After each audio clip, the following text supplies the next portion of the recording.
Assalamu alaikum. Welcome to another video.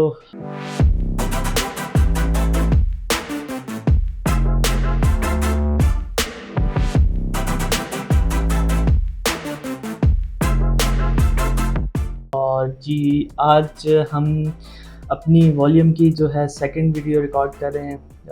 First video जो है वो आपको उसमें काफ़ी जो है मुझे पॉजिटिवनेस नज़र आई है और काफ़ी लोगों ने मुझे इनबॉक्स में भी कमेंट्स किए हैं कि उन्होंने काफ़ी दफ़ा वीडियो देखी है, नोट्स बनाए हैं, तो अच्छी चीज़ है। ऐसे ही सीखते रहें और आगे आने वाली वीडियोस और इन्फॉर्मेटिव होगी। एक चीज़ ऐड करना चाहूँगा कि कुछ लोग कमेंट्स कर रहे हैं कि यार लाइव मार्केट में दिखाएँ, तो बिल्कुल जी इंशाल्लाह लाइव मार्केट में भी दिखाया जाएगा।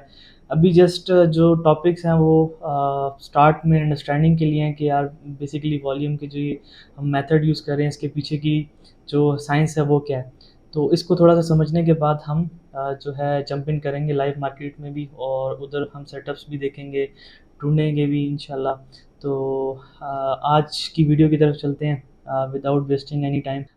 आज हम डिस्कस करेंगे लिक्विडिटी को, वॉल्यूम को वॉल्यूम को कुछ डिस्कस करेंगे कि वॉल्यूम में कुछ और चीज़ें रह गई थी, तो मैंने कहा चलें आज की वीडियो में डाल देते हैं और उसके बाद हम 1 बार सेटअप, 2 बार सेटअप और 3 बार सेटअप को भी डिस्कस करेंगे कि ये 1 बार सेटअप क्या होता है, 2 बार सेटअप क्या होता है, 3 बार सेटअप क्या होता है।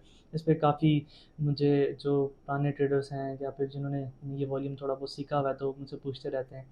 तो आज इनको ज़रा डिटेल में सीखने की कोशिश करेंगे। तो पहला टॉपिक पे चलते हैं जी कि टॉपिक है हमारा लिक्विडिटी। तो लिक्विडिटी होती क्या है?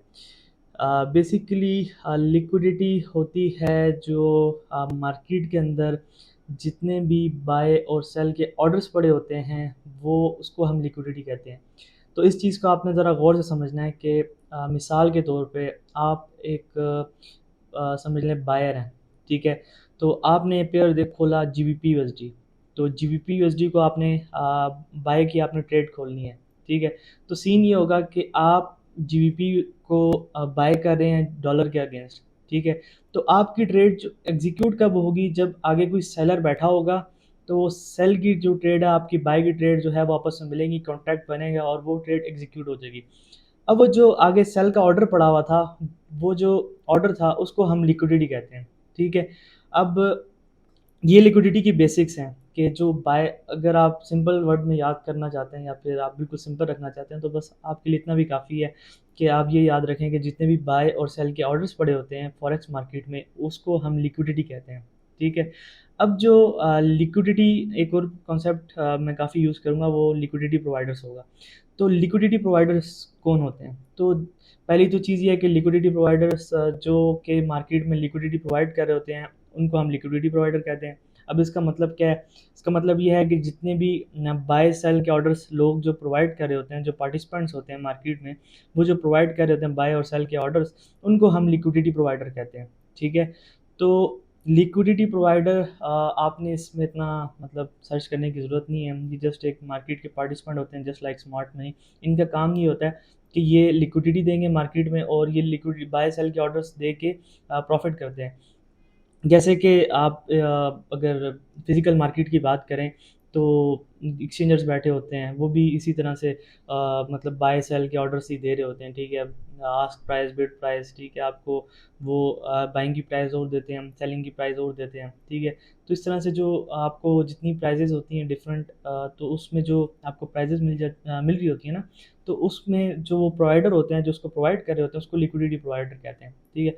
अगर हम इसको एक सादा सी मिसाल दे के समझने की कोशिश करें तो इसकी मिसाल ऐसे होगी कि मिसाल के तौर में जी आपने जो है अ, टमाटर की जाते हैं मंडी में या फिर किसी भी और चीज़ की फ़िश मार्केट में चले जाते हैं, ठीक है? तो आप देखेंगे कि डिफ़रेंट जो है वो शॉपकीपर्स बैठे होंगे, तो वो डिफ़रेंट प्राइसेस पे होंगी। कोई वही सेम फ़िश जो है वो 1000 पर केजी दे रहा होगा, कोई सेम फ़िश जो है वो 1100 पर केजी दे रहा होगा।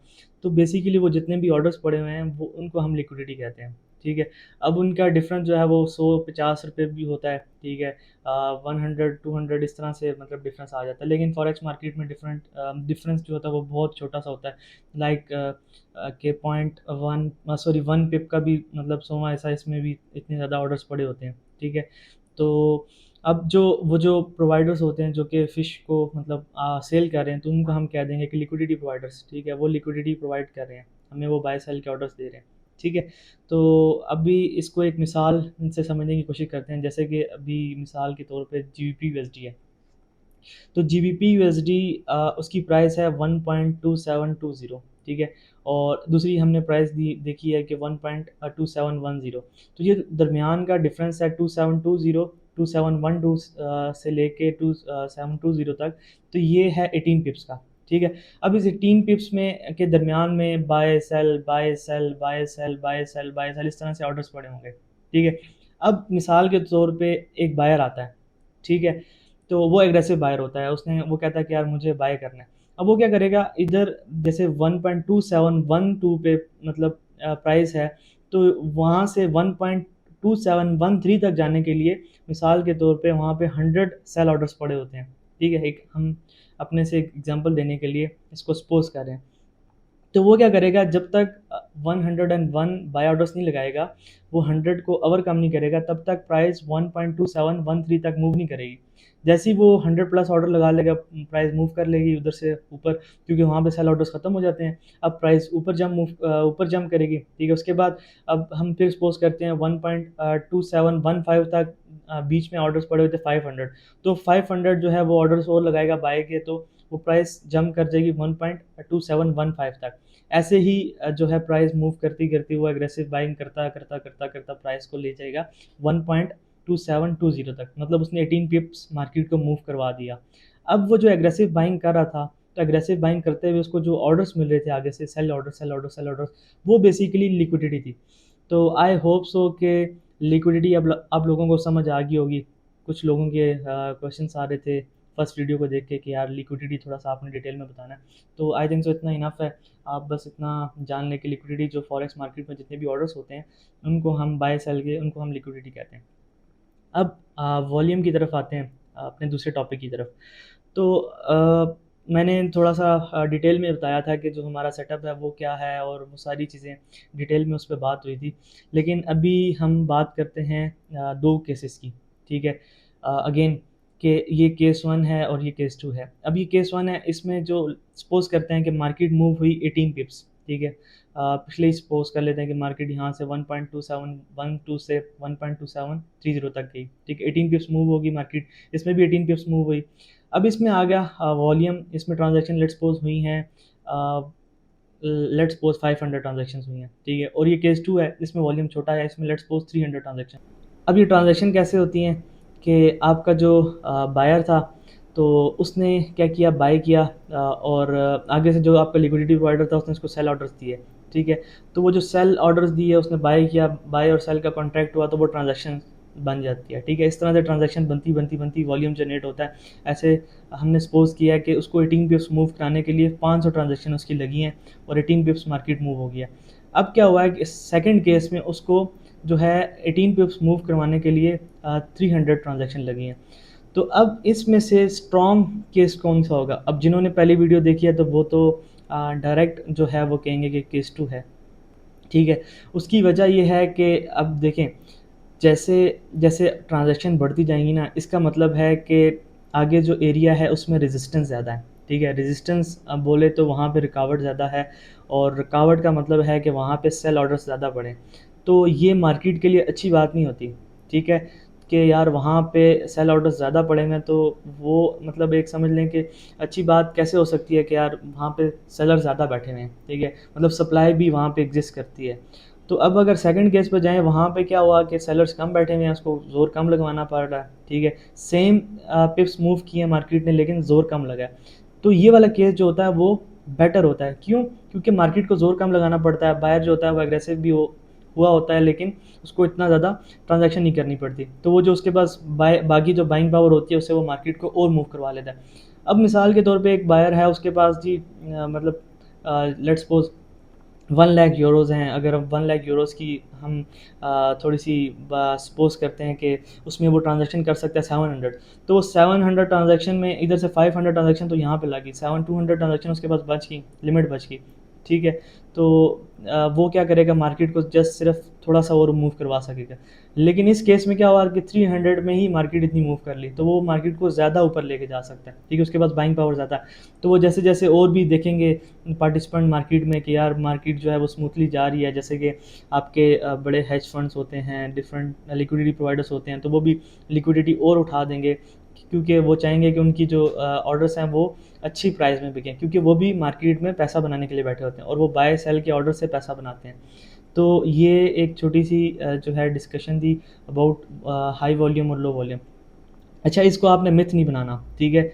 ये जो है डिफरेंट केसेस में, डिफरेंट सिनेरियोज़ में मार्केट डिफरेंट रिएक्ट करती है। ऐसा होता है कि मार्केट में मतलब जो है एग्रेसिव बायर्स आते हैं, एग्रेसिव सेलिंग भी होती है, ठीक है? तो वो वहाँ पे बड़ा वॉल्यूम बन जाता है। तो आगे क्या होता है कि बायर्स मार्केट में मज़ीद आ जाते हैं और वो मार्केट को और ऊपर ड्राइव करके ले जाते हैं, ठीक है? हम अब ये बात नहीं कर रहे कि ये जो लो वॉल्यूम है मार्केट को जो है वो ऊपर ही लेके जाता रहेगा।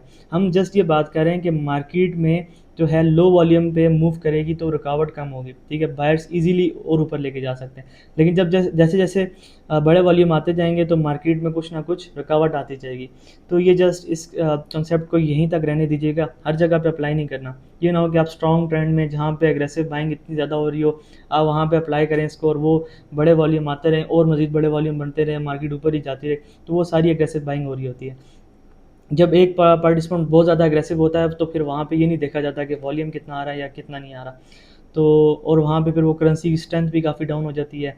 आगे हम जो है डिस्कस करेंगे सीएसएम को भी, करेंसी स्ट्रेंथ मीटर को भी, उसमें आपको थोड़ी-सी और भी जो है हेल्प मिल जाएगी। इस मेथड को हम थोड़ा-सा और समझ लें कि मॉडिफ़ाई कर लेते हैं करेंसी स्ट्रेंथ मीटर से। तो अभी नेक्स्ट कॉन्सेप्ट की तरफ जाते हैं।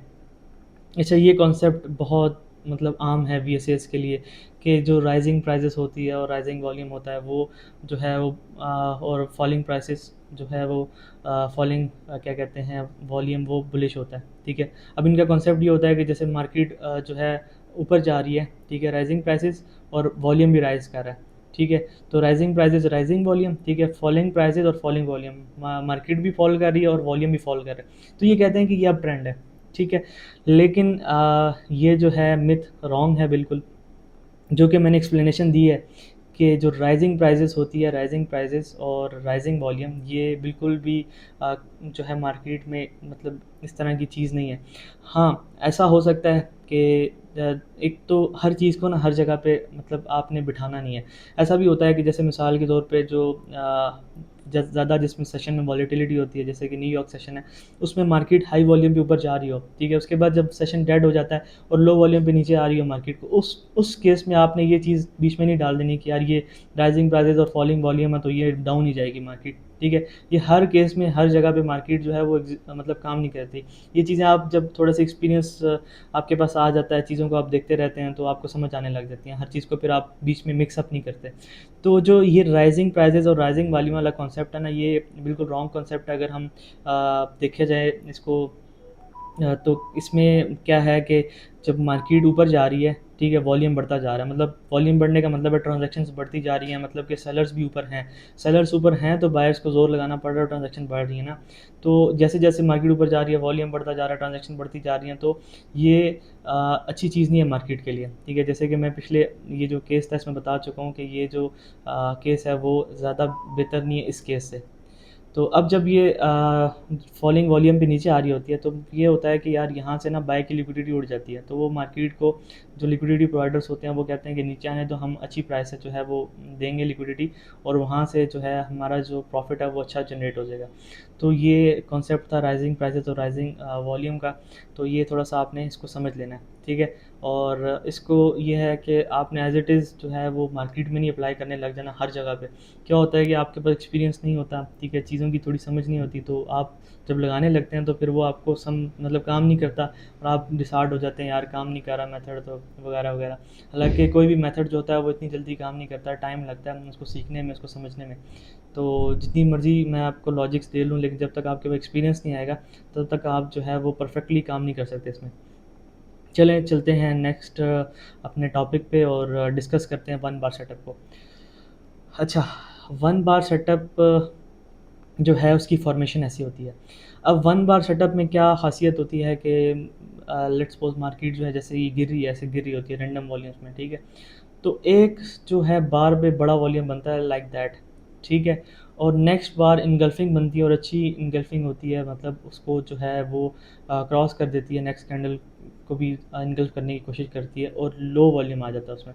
अब इसमें क्या है कि अब ये कैंडल है, ठीक है? अब इसमें क्या हुआ कि ये लेट्स सपोज़ इसमें 10 पिप्स मूव हुए हैं, ठीक है? 10 पिप्स मूव होने पे इधर वॉल्यूम जनरेट हुआ है और उसमें सपोज़ करते हैं कि 500 ट्रांज़ैक्शंस हुई हैं। लेकिन नेक्स्ट क्या हुआ है कि उसमें लो वॉल्यूम इनगल्फिंग आई है और साइज़ भी उसका बड़ा है, ठीक है? उसमें मार्केट मूव हो गई है 15 पिप्स, ठीक है? पिछली में 10 पिप्स थी और 15 पिप्स मूव हो गई है और उसमें जो वॉल्यूम की ट्रांज़ैक्शन है वो जस्ट हैं जी 300, ठीक है? या 400 कर लें, ठीक है? तो क्या हो गया, ये हमें बता रहा है कि यार कुछ ना कुछ इधर जो है वो सीन चेंज हुआ है। तो इसको हम इम्बैलेंस शिफ्ट भी कहते हैं, ठीक है? अब इम्बैलेंस शिफ्ट क्या होता है?